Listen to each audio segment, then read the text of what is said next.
श्री कृष्ण मित्रों, कैसे हैं आप सब। आशा है आप सब ठीक होंगे। आज हम सिंथेसिस विद नाउन और फ्रेज इन एपोजिशन इस टॉपिक पर बात करेंगे। पहले हमने दूसरे रूल्स के साथ हमने सिंथेसिस किया और आज हम synthesis with noun and phrase in apposition के बारे में बात करेंगे। अब नाउन क्या होता है ये तो सबको पता ही है। Noun is a naming word. किसी का भी नाम हो, किसी स्थान का, वस्तु का, जगह का या कोई भावना हो, ये सभी नाम जो होते हैं ये नाउन्स होते हैं। और phrase is a group of words without verb. Phrase का मतलब है वर्ब के बिना जो वर्ड्स का ग्रुप होता है उसे फ्रेज कहते हैं। जैसे हम कोई भी दो तीन शब्द इकट्ठे हो जाएं, जैसे ऑन द टेबल, अब इनमें कोई वर्ब नहीं है तो ये एक छोटा सा फ्रेज बन गया। एपोजिशन होता है जब एक वाक्य में किसी भी व्यक्ति के गुण या अवगुण जो आगे बताए गए हैं वो साथ में जोड़ दिए जाते हैं तो उसे इन एपोजिशन कहते हैं। इसे हिंदी में समानाधिकरण या समान अधिकार भी कहते हैं। आगे हम इनको एग्जाम्पल्स के साथ करेंगे तो आप इन्हें अच्छी तरह से समझ सकेंगे। चलिए एग्जाम्पल्स देखते हैं। जैसे एक वाक्य है, Surdas was a famous Hindi poet. Surdas एक प्रसिद्ध हिंदी कवि थे। ही वॉज ब्लाइंड, वो ब्लाइंड थे यानी वो अंधे थे। अब इसमें सब्जेक्ट क्या है? सूरदास। अब सूरदास की जो विशेषता थी वो इन दोनों वाक्यों में बताई गई है। पहली विशेषता है ही was a famous Hindi poet, वो प्रसिद्ध हिंदी के कवि थे। और दूसरी विशेषता क्या है? ही वॉज ब्लाइंड, वो ब्लाइंड थे या अंधे थे। अब इनको हमने सिंथेसाइज करना है। यहाँ पर सूरदास सब्जेक्ट है, उनकी क्या विशेषता थी? अ फेमस हिंदी पोइट, वो एक प्रसिद्ध हिंदी के कवि थे। तो यहाँ पर हम कॉमा लगाएंगे। ये जो फाइनाइट वर्ब है इसको हम छोड़ देंगे और उनकी विशेषता पहले लिखेंगे। उनकी विशेषता क्या थी? अ फेमस हिंदी पोइट, फिर कॉमा लगाएंगे। अब इसको एपोजिशन कहते हैं। ये हो गया phrase in apposition. A famous Hindi poet एक छोटा सा फ्रेज है। अब ये फ्रेज इन एपोजिशन हो गया, यानी दो कॉमास के बीच में फ्रेज हमने लिख दिया। वॉज ब्लाइंड, अब दूसरे सेंटेंस को इसके साथ जोड़ना है तो ही लिखने की जरूरत नहीं है क्योंकि ही जो है वो हमने पहले ही नाउन यूज कर लिया तो प्रोनाउन यूज करने की जरूरत नहीं है। और जब भी हम जोड़ते हैं तो वर्ब के जो पहला वर्ब होता है उसके साथ हम जोड़ देते हैं। तो पहला वर्ब है वॉज, तो आगे लिख दिया वॉज ब्लाइंड। इसका मतलब क्या बना? सूरदास एक प्रसिद्ध हिंदी कवि अंधे थे। अब यहाँ पर दो कॉमा, पहले सूरदास लिखा, कॉमा लगाया और बीच में फ्रेज के बाद जहाँ उनकी विशेषता बताई गई है वो हमने कॉमास के बीच में लिखी और फिर जो दूसरी विशेषता है वो लिख दी। दूसरा सेंटेंस जो है साथ में अटैच कर दिया। और सेंटेंस देखते हैं। राम किल्ड रावणा, राम ने रावण को मारा। Ravana was the king of Lanka, Ravan Lanka का राजा था। अब यहाँ पर द किंग ऑफ लंका ये एक छोटा सा फ्रेज है। राम नहीं थे लंका के राजा, कौन था? रावण था। तो जहां पर रावण का नाम आएगा उसके साथ हम ये फ्रेज लगाएंगे। तो राम किल्ड रावणा, फिर comma, the king of Lanka. Ram ने रावण को मारा जो कि लंका का राजा था। अब यहाँ पर केवल एक ही कॉमा लगा ऑब्जेक्ट के बाद, उसकी अच्छाई या बुराई जो भी उसके एक छोटे से फ्रेज में हो वो उसके साथ में लगा देते हैं। जब हमने पहला सेंटेंस बनाया था सूरदास के साथ तो वहां पर सूरदास की विशेषता बताई थी तो वो सूरदास के साथ हमने उनकी क्वालिटी लिखी थी और वो दो कॉमास में लिखी थी। यहाँ पर ये जो रावण है ये ऑब्जेक्ट के साथ हमने क्वालिटी लिखी है तो यहाँ पर केवल एक कॉमा ही लगेगा। और सेंटेंस देखते हैं। Delhi is an old city, Delhi एक पुराना शहर है। It is the capital of India, ये भारत की राजधानी है। यहाँ पर दिल्ली की दो क्वालिटीज़ बताई हैं। एन ओल्ड सिटी ये एक छोटा सा फ्रेज है और दूसरी है the capital of India, Bharat की राजधानी। ये दोनों दिल्ली की क्वालिटीज़ हैं। अब ये दोनों को हम एपोजिशन में लिख सकते हैं। बेशक हम पहले ओल्ड सिटी लिख दें या पहले कैपिटल ऑफ इंडिया लिख दें, उसमें कोई फर्क नहीं पड़ेगा। जब हम सिंथेसाइज करेंगे तो इसको हटा देंगे क्योंकि इसकी कोई ज़रूरत नहीं है। तो दिल्ली, दिल्ली के बाद कॉमा लगेगा, एन ओल्ड सिटी, फिर कॉमा लगेगा, is the capital of India. Delhi पुराना शहर भारत की राजधानी है। अब इसको दूसरी तरह से भी लिख सकते हैं, Delhi the capital of India, Delhi Bharat की राजधानी, इज एन ओल्ड सिटी पुराना शहर है। दोनों तरह से लिख सकते हैं। जो एपोजिशन है ये हमने दो कॉमास के बीच में लिखी, पर जब इसको ऑब्जेक्ट के बाद लिखते हैं तो एक कॉमा के साथ ही लिख देते हैं। यहाँ पर इट को हमने हटा दिया है और यहाँ पर इज को हटा दिया है क्योंकि इज का प्रयोग हमने एक बार ही किया है। इसके साथ अटैच कर दिया, इज के साथ हमने इस सेंटेंस को अटैच कर दिया। तो ये फ्रेज इन एपोजिशन के साथ हमने सिंथेसाइज किया। और सेंटेंस देखते हैं, mister Ramlal is my teacher, mister Ramlal मेरे अध्यापक हैं, ही लिव्स इन चंडीगढ़, वो चंडीगढ़ में रहते हैं। अब यहाँ पर मिस्टर रामलाल पहले सब्जेक्ट लगा दिया, अब इसको हटा देना है। तो एपोजिशन में क्या है, यहाँ पर नाउन है एपोजिशन में। पहले जो हमने दो सेंटेंसेस किए उनमें एपोजिशन में फ्रेजेस आए थे, अब यहाँ पर नाउन है my teacher. Mister Ramlal my teacher, ये कॉमा लगाया, मिस्टर रामलाल के बाद कॉमा लगाया, ये नाउन लगा दिया माई टीचर, फिर कॉमा लगाया, लिव्स इन चंडीगढ़। यहाँ जो वर्ब है इसके साथ जोड़ना है। यहाँ दोबारा प्रोनाउन को लिखने की ज़रूरत नहीं है क्योंकि हमने पहले नाउन लिख दिया है, तो ही लिखने की ज़रूरत नहीं है। जो भी वर्ड्स लिखने की ज़रूरत नहीं होती उन्हें हम हटा देते हैं, इज एम आर को हटा देते हैं, और ये जो प्रोनाउंस होते हैं इनको हम दोबारा यूज़ नहीं करते। एक बार हमने नाउन यूज़ कर लिया तो इसको यूज़ करने की ज़रूरत नहीं है। तो क्या बन गया, mister Ramlal my teacher lives in Chandigarh, mister Ramlal जो मेरे अध्यापक हैं चंडीगढ़ में रहते हैं। इस सेंटेंस को नाउन इन एपोजिशन के साथ हमने सिंथेसाइज किया। बाबर डिफीटेड लोधी, बाबर ने लोधी को हराया। बाबर वाज अ तुर्क, बाबर एक तुर्क था। Lodhi was the emperor of India, Lodhi Bharat का एम्परर था। अब यहाँ पर तीन वाक्य हैं, दो वाक्यों में बाबर के बारे में बात की है और एक वाक्य में लोधी के बारे में बात की है।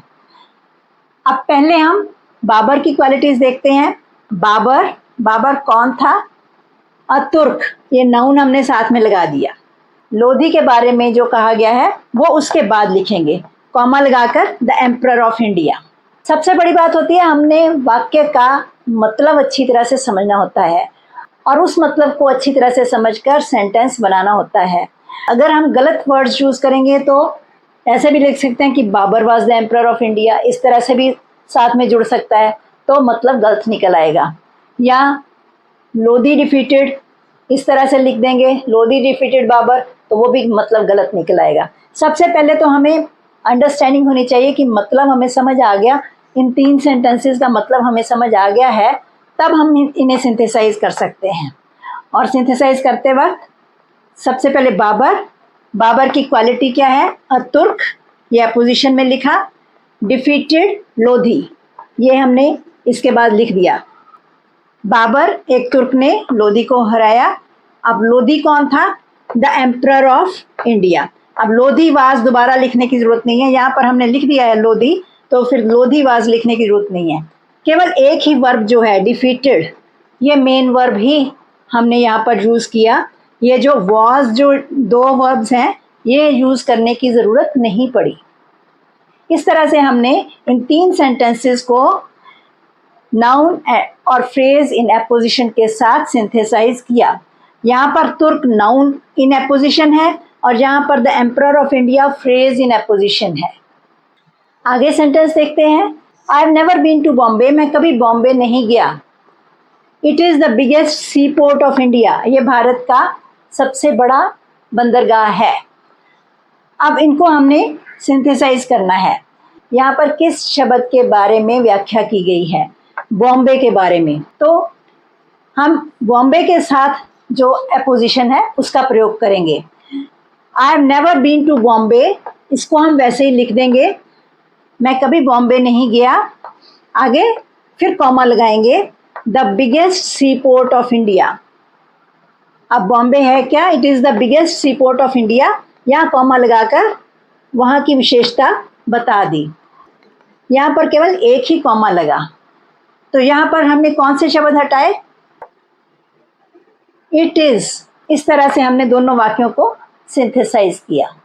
और सेंटेंस देखते हैं, Kalidas wrote Shakuntalam, he was a great play writer. Kalidas wrote Shakuntalam यानी कालिदास ने शकुंतलम नाटक लिखा। He was a great play writer, वो एक बहुत बड़े प्ले राइटर थे। किसकी बात हो रही है, कालिदास की। कालिदास सब्जेक्ट है। और ये जो वाक्य है रोट शकुंतलम, उन्होंने शकुंतलम लिखा, ये हम बाद में लिखेंगे। पहले उनकी विशेषता लिख देंगे, कालिदास के बाद कॉमा लगाएंगे। कौन थे कालिदास ये पहले बताएंगे। A great play writer, Kalidas जो एक ग्रेट महान नाटक लेखक थे, तो उन्होंने रोट शकुंतलम, उन्होंने शकुंतलम लिखा। तो यहाँ पर कालिदास के बाद कॉमा लगाया, राइटर के बाद कॉमा लगाया, और फिर हमने सेंटेंस को कंप्लीट किया। मेन वर्ब जो रोट है उसके साथ हमने इन दोनों वाक्यों को जोड़ दिया। ही वाज लिखने की यहाँ पर ज़रूरत नहीं है, क्योंकि ये इनके कालिदास के बारे में ही बात कर रहे हैं। और सेंटेंस देखते हैं, हियर इज़ माई सिस्टर, मेरी बहन यहाँ है। हर नेम इज़ प्रियंका, उसका नाम प्रियंका है। अब यहाँ पर दो सेंटेंसेस हैं, और इन सेंटेंसेस में किसकी बात हो रही है, माई सिस्टर की। सिस्टर का नाम क्या है, प्रियंका है। तो इनको हमने कैसे जोड़ना है, here is my sister comma Priyanka. ये नाउन के साथ हमने इन दो सेंटेंसेस को सिंथेसाइज किया। क्योंकि हमने उसका नाम सिस्टर लिखने के बाद बता दिया है, तो हर नेम इज़ दोबारा रिपीट करने की ज़रूरत नहीं है, और दोनों सेंटेंसेस सिंथेसाइज हो गए। और सेंटेंस देखते हैं, Rana Pratap was a great warrior. Rana Pratap एक महान योद्धा थे। He was the king of Mewar, वो मेवाड़ के राजा थे। अब यहाँ पर राणा प्रताप के बारे में बात हो रही है, तो हम दोनों सेंटेंसेस को ध्यान से पढ़ेंगे। राणा प्रताप, ये दूसरे सेंटेंस से हम ये फ्रेज ले लेंगे। ये फ्रेज है the king of Mewar. The king of Mewar, ये कॉमास में लिख दिया, was a great warrior, was a great warrior. इस तरह से हम सेंटेंस कंप्लीट करेंगे।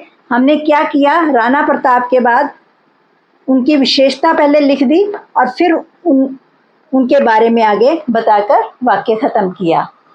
तो यहाँ पर ये फ्रेज इन एपोजिशन है। द किंग ऑफ मेवाड़ जो है ये हमने कॉमास में लिखा, और आगे सेंटेंस कंप्लीट किया। यहाँ पर हमने ये वॉज को छोड़ दिया, और यहाँ पर ये जो ही प्रोनाउन है इसको छोड़ दिया। इस वॉज के साथ इस सेंटेंस को जोड़ दिया। इस तरह से दो सेंटेंसेस को हमने सिंथेसाइज करके एक सेंटेंस बनाया। और सेंटेंस देखते हैं, doctor Radhakrishnan was the president of India. Doctor Radhakrishnan Bharat के राष्ट्रपति थे। अब ये एक सिंपल सेंटेंस है। ही वॉज ए ग्रेट फिलोसोफर, वो एक महान दार्शनिक थे। अब इन दोनों को हमने सिंथेसाइज करना है। पहले सेंटेंसेस को समझ लेते हैं। Doctor Radhakrishnan was the president of India. अब डॉक्टर राधाकृष्णन में और कोई क्वालिटी जो थी वो अगले सेंटेंस में लिखी हुई है। क्या क्वालिटी थी, अ ग्रेट फिलोसोफर। ये एक फ्रेज है, महान दार्शनिक। तो इसको हम डॉक्टर राधाकृष्णन पहले लिखेंगे, फिर कॉमा लगाकर अ ग्रेट फिलोसोफर, पहले उनकी क्वालिटी जो थी वो लिख देंगे, फिर कॉमा लगाएंगे, was the president of India. ये वाक्य हम बाद में लिखेंगे। पहले हमने सिंथेसाइज किया, और फ्रेज इन एपोजिशन में हमने उनकी क्वालिटी बता दी कि वो उनकी क्या क्वालिटी थी। डॉक्टर राधाकृष्णन एक महान दार्शनिक, भारत के राष्ट्रपति थे। इस तरह से हमने दोनों सेंटेंसेस को सिंथेसाइज किया। यहाँ पर ही शब्द को हमने यूज़ नहीं किया, ही शब्द छोड़ दिया। ये भी हमने पहले डिस्कस किया था कि जिन शब्दों की ज़रूरत नहीं होती उन शब्दों को हटा दिया जाता है। तो यहाँ पर ये वाला वॉज छोड़ दिया, 2 बार वॉज यूज़ हुआ था। यहाँ पर हमने केवल इस वॉज के साथ दोनों सेंटेंसेस को जोड़ दिया और सेंटेंस को कंप्लीट किया। अगला सेंटेंस देखते हैं, Mohan was the only son of his father. Mohan अपने पिता का इकलौता बेटा था। ही बिकेम ए डॉक्टर, वो एक डॉक्टर बन गया। अब यहाँ पर ध्यान से सेंटेंसेस को देखें, किसके बारे में ज़्यादा बात हो रही है और किसकी क्वालिटीज़ बताई गई हैं। Mohan was the only son of his father. एक तो मोहन जो है सब्जेक्ट जो है, इसकी दो क्वालिटीज हैं, एक तो वो अपने पिता का इकलौता बेटा था, और दूसरी ही, यहाँ पर ही कौन है, मोहन के लिए यूज किया है, फादर के लिए यूज नहीं किया। ही बिकेम ए डॉक्टर, वो डॉक्टर बन गया। तो अब यहाँ पर कैसे जोड़ेंगे, मोहन, यहाँ कॉमा लगाएंगे, the only son of his father, फिर कॉमा लगाएंगे, became a doctor. The only son of his father, ये फ्रेज इन एपोजिशन है। इस तरह से हमने दोनों सेंटेंसेस को फ्रेज इन एपोजिशन के साथ सिंथेसाइज किया। अगला सेंटेंस देखते हैं, Nalanda was once the biggest centre of learning. Nalanda पहले एक बहुत बड़ा शिक्षण संस्थान था। ये शिक्षण संस्थान का नाम है। It is now a heap of ruins, अब ये खंडरात का ढेर बन गया है। अब इनको हमने जोड़ना है, बड़े ध्यान से मतलब समझेंगे तभी सिंथेसाइज ठीक कर सकेंगे। Nalanda once the biggest centre of learning, अब यहाँ पर हमने वाज को हटा दिया। नालंदा की विशेषता क्या थी, एक बार वो बड़ा शिक्षण संस्थान था।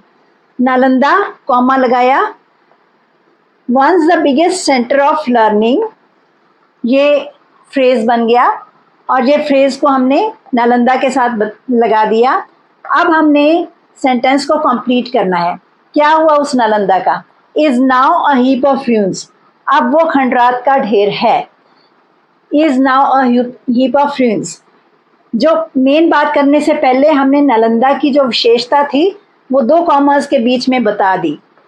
सब्जेक्ट के बाद हमने ये दो कॉमर्स के बीच में ये फ्रेज लिख दिया जो कि सेंटेंसेस को सिंथेसाइज कर रहा है। यहाँ से हमने वाज शब्द हटा दिया और यहाँ से हमने इट शब्द हटा दिया, और इसके साथ हमने दोनों सेंटेंसेस को जोड़ दिया। यहाँ जो वर्ब होता है उसके साथ दो सेंटेंसेस को जोड़ा जाता है।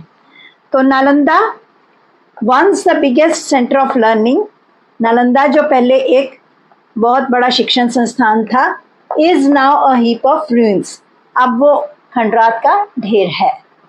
और सेंटेंस देखते हैं, Mister Khanna is our principal, Mister Khanna हमारे प्रिंसिपल हैं। ही इज़ वेरी लर्नेड, वो बहुत विद्वान हैं। अब इन दोनों को हमने सिंथेसाइज करना है, इनका मतलब अच्छी तरह से समझ लेना है, तब हम सिंथेसाइज अच्छी तरह से कर सकेंगे। यहाँ पर हम पहले बताएंगे कि मिस्टर खन्ना कौन है। मिस्टर खन्ना आवर प्रिंसिपल, यहाँ दो कॉमर्स के बीच में हमने ऐसे लिख दिया। अब इसके साथ हमने इनकी क्वालिटी बता दी, इज़ वेरी लर्नेड, बहुत विद्वान हैं। यहाँ पर हमने नाउन इन एपोजिशन के साथ जोड़ा, यहाँ पर कोई फ्रेज नहीं है, नाउन है, नाउन की एपोजिशन, ये एपोजिशन में सब्जेक्ट के बाद हमने नाउन का प्रयोग किया है। मिस्टर खन्ना कॉमा लगाया, अवर प्रिंसिपल, फिर कॉमा लगाया, इज़ वेरी लर्नेड। यहाँ पर ये जो इज़ है इसको हमने हटा दिया और यहाँ से ही को हटा दिया, और Mister Khanna our principal is very learned, इस तरह से सेंटेंस को बनाया। प्रिंसिपल का ध्यान रखना है, प्रिंसिपल के स्पेलिंग PRINCIPAL प्रिंसिपल होता है, और जो दूसरा प्रिंसिपल होता है PRINCIPLE, उसका मतलब सिद्धांत होता है, तो उसके साथ कंफ्यूज नहीं करना है। और सेंटेंस देखते हैं। अब यहाँ पर 3 सेंटेंसेस हैं, इनको हमने सिंथेसाइज करना है। Shah Jahan was a great Mughal emperor, Shah Jahan एक महान मुगल बादशाह थे। ही बिल्ट द ताज, उन्होंने ताज का निर्माण करवाया। It is the finest building in India, ये भारत की सबसे बढ़िया इमारत है। अब यहाँ पर शाहजहां, यहाँ पर इन तीनों सेंटेंसेस का मतलब पहले ध्यान से समझना पड़ेगा। शाहजहां की क्वालिटीज़ क्या हैं, एक ग्रेट मुगल एम्परर, और दूसरी क्या है, ही बिल्ट द ताज। अब जो इसके बाद जो तीसरा सेंटेंस है, it is the finest building of India, ये शाहजहां की क्वालिटी नहीं बता रहा, ये ताज की क्वालिटी बता रहा है। तो एक तो हमने शाहजहां की क्वालिटीज़ जो हैं ये 2 हैं, और ताज की क्वालिटी 1 है। तो शाहजहां कॉमा लगाएंगे, अ ग्रेट मुगल एम्परर, अ ग्रेट मुगल एम्परर, यहाँ पर वॉज जो है ये हम हटा देंगे।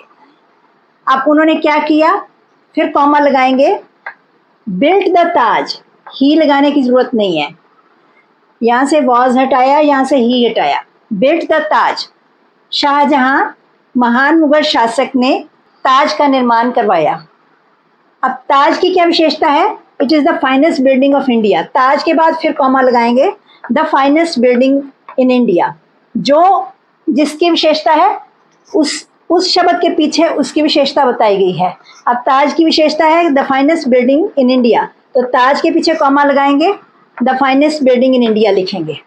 तो ये 3 सेंटेंसेस को हमने 2 फ्रेजेस के साथ जो है हमने सिंथेसाइज किया है। 2 फ्रेजेस कौन से हैं? अ ग्रेट मुगल एम्परर और the finest building in India. ये 2 फ्रेजेस हैं। तो जहाँ पर जो जिसकी क्वालिटी है उसके बाद, उस शब्द के बाद हमने वो क्वालिटीज़ लिख दी, तो सेंटेंस को कंप्लीट किया। मेन शब्द यहाँ पर क्या है? मेन शब्द है बिल्ट, बनवाया जो। तो बिल्ट शब्द जो है, ये मैंने पहले भी बोला था कि जो सेकंड वाक्य का जो वर्ब होता है उसके साथ हमने वाक्यों को जोड़ना होता है।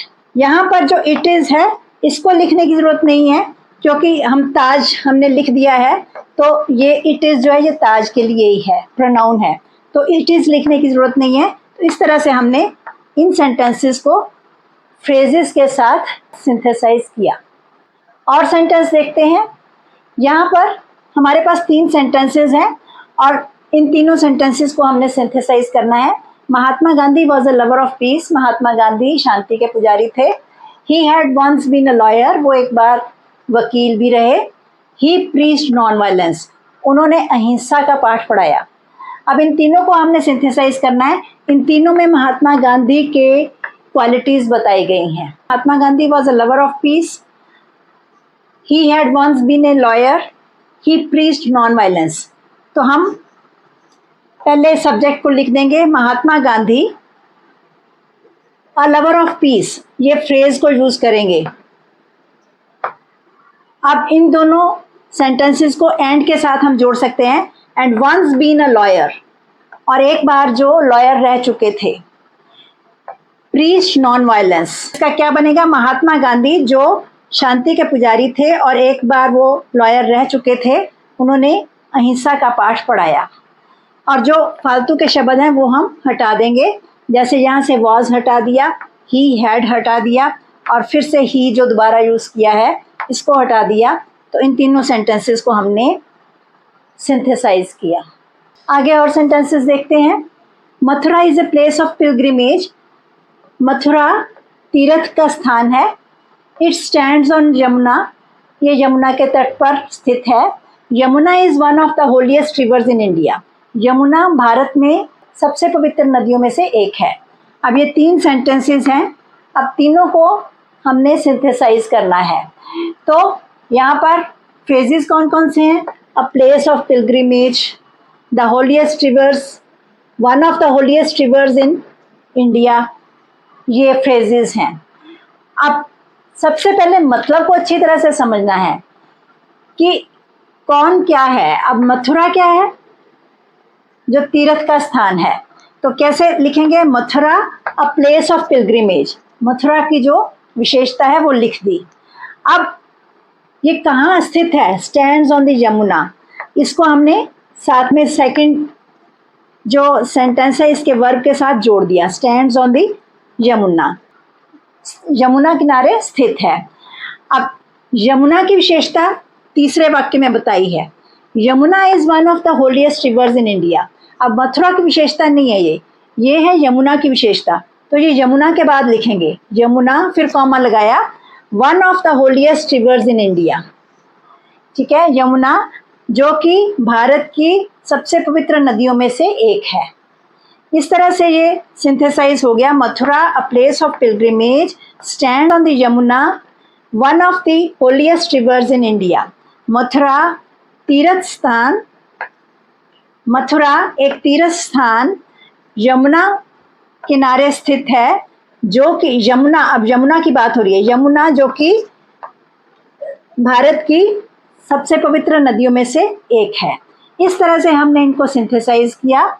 अब यहाँ पर इज जो है इसको हटा दिया, यहाँ पर इट को हटा दिया, यानी जिन शब्दों की ज़रूरत नहीं है उनको हमने हटा दिया और हमने तीनों को सिंथेसाइज कर दिया।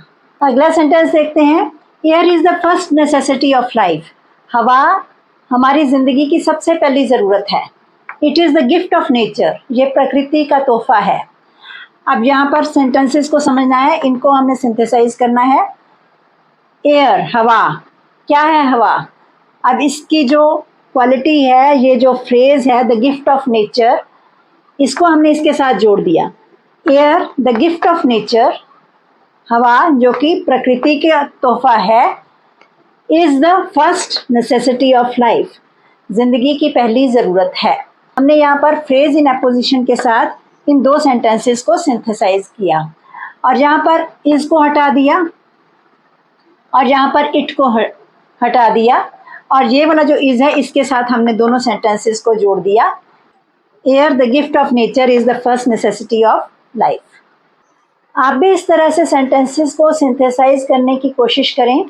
जब इन सेंटेंसेस को सिंथेसाइज करके एक बड़ा सेंटेंस बनता है तो कंफ्यूज होने की कोई ज़रूरत नहीं है, क्योंकि जब आप रूल्स को अच्छी तरह से समझ लेते हैं तो आप बड़ी आसानी से सेंटेंस को सिंथेसाइज कर सकते हैं। आप इस वीडियो को अपने फ्रेंड्स के साथ भी शेयर करें और इस चैनल को सब्सक्राइब भी अवश्य करें।